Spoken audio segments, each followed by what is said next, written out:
With the rezero web novel currently on hiatus, we have finally gotten all of the illustrations which will be included in rezero volume 32. On screen you can see the cover for volume 32.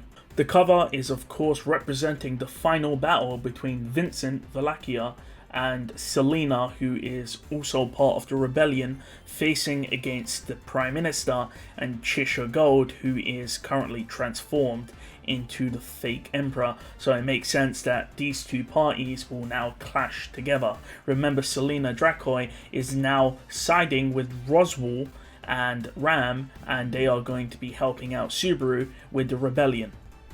With the three coloured illustrations, our first one showcases Garfield against Katma.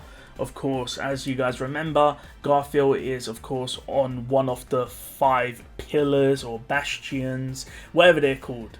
And he's up against Katma, who's equivalent to a divine general, essentially, or as strong as one.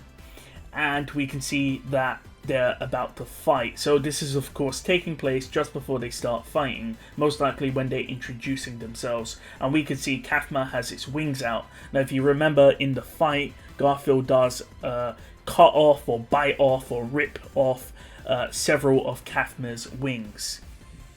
Following on from that illustration, we have Garfield raising his fist in victory. This is of course after he's beaten Katma, and not only that, we can see the Imperial Capital through the wall.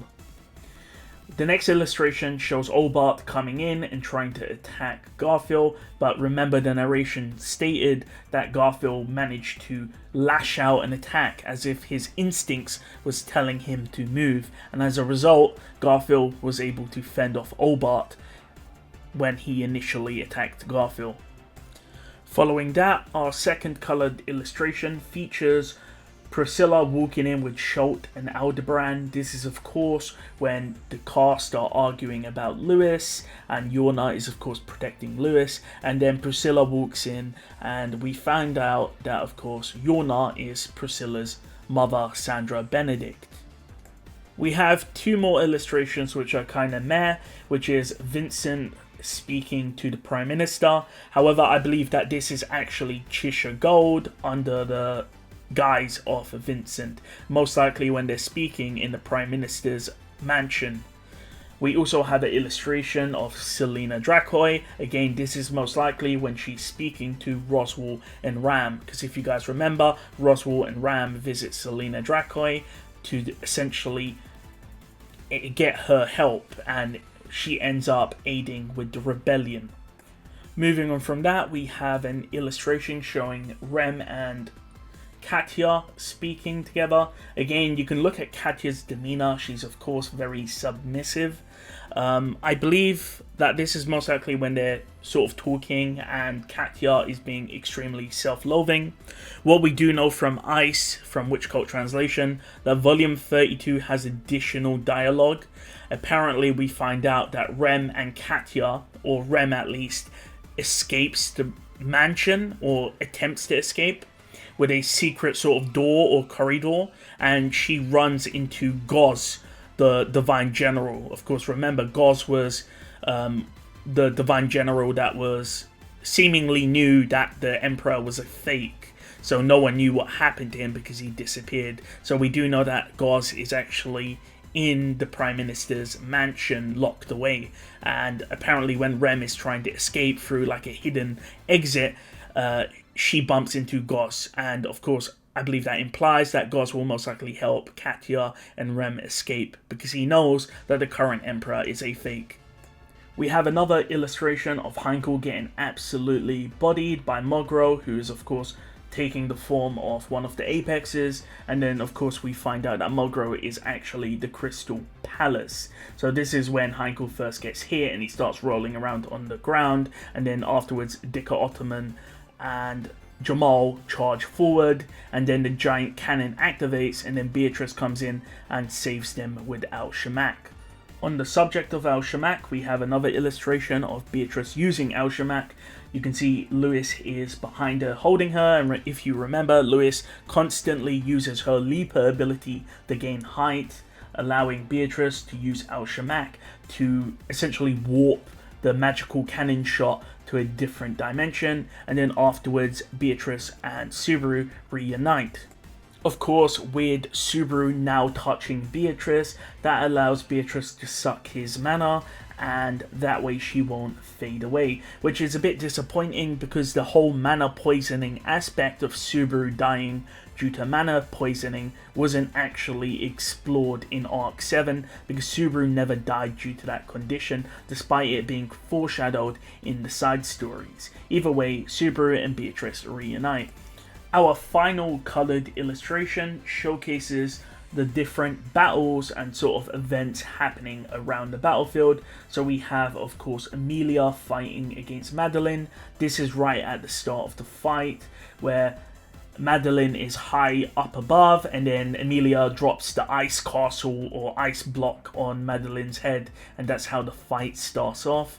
We also see Frederica delivering a message to Tarita and Mazelda. Again, notice Mazelda's wooden leg, so she was injured in the first fight with Arakia, so she has essentially a prosthetic. And in the bottom left, we see Petra using her Yang magic on Otto. The second to last illustration is actually Todd attacking Otto, Petra, and Medium. This happened right at the end of the chapter. If you remember, when Mesioria appeared, there was only 2 people on the battlefield that did not react to the dragon descending. The first person was Todd, who tried to assassinate Otto, and the second person was Otto himself, who managed to move out of the way. And then, of course, Todd threw a dagger, and then Medium managed to block it. And that's when Todd appeared, and he swung down his axe, and then the sort of scene changed, or the chapter ended, and we didn't see what happened. On the subject of Mesioria, we have the illustration which shows what he looks like when he descends. Of course, this is at the end of the Madeline versus Emilia fight, where Emilia does manage to make Madeline emotional, and she calls down Mesioria, essentially, and he descends. And this is happening at the same time that Todd is fighting Otto and the rest of them. Whilst not a true illustration, we do have the design of the Imperial Capital. You can see it does look like a 5-pointed star, and at each point there's a Divine General. Now, at the same time, Pinchu 8 is also coming out, and there are illustrations for that, but I'm not really going to be talking much about it. But from my understanding, some of the side stories included in this extra light novel contains Otto, Petra, and Emilia's journey to get to Wallachia. So, of course, if you want extra content, you should read those side stories. There are some side stories which are not really relevant, and some fan service. Frederica's in a bath towel here. I'm not too sure what's going on. We see Anastasia and Julius. I'm assuming because they split off from the rest of the group. Again, I'm not too sure what these illustrations are showing, but quite a lot of it is Otto and the rest of the group coming to Wallachia and the sort of troubles they face as they come to Wallachia. And we can also see Amelia with Shula on her head. So again, if you look at Shula, this is obviously Shula, by the way. Apparently in some illustrations, it looks like she's wearing a bandana, which is what she had in her hair. Again, you guys can validate that. But again, it's very obvious that this is actually supposed to be Shula. And you know how Tappy is, he doesn't really kill off characters. So I remember back when Arc 6 ended, many people said Shula was dead, she's not coming back, the Scorpion has nothing to do with Shula. But of course, it's very obvious that there's going to be some linkage here.